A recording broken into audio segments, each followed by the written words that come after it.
Today we are drawing a leopard shark. Good morning. It's a beautiful day in the Ozarks. It is Friday, April 11th at 5:40 in the morning.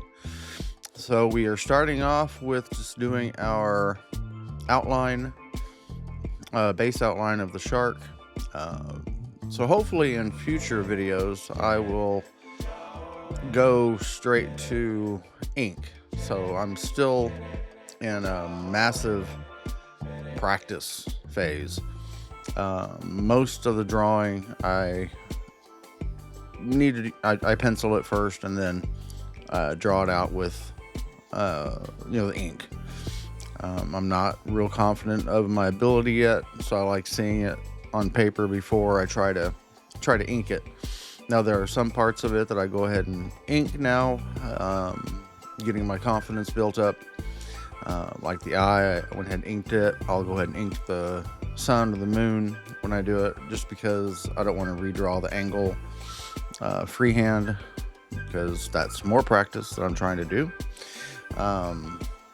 Bubbles, I'm going ahead and putting those in straight off, and the ocean waves. So I'm getting a little more confident in the first stroke of the pen.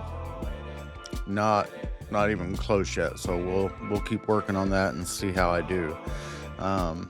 Maybe after a while I'll do a video of a practice sheet, just drawing, just to see how I do.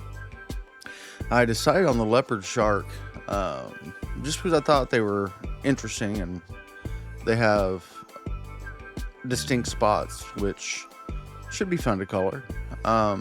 You don't have to necessarily make them dark or light. You can make the shark whatever colors you want to make it. Doesn't have to be true to life. It can be up to your imagination. That's why I always think when people are, coloring my pages, that they're doing. The spots, I tried to get them a little more oblong to stretch throughout the body of the leopard shark. And if you like what I'm doing, like and subscribe, join the crew, and watch my progression on. We'll get this coloring book done and get it out like the first one.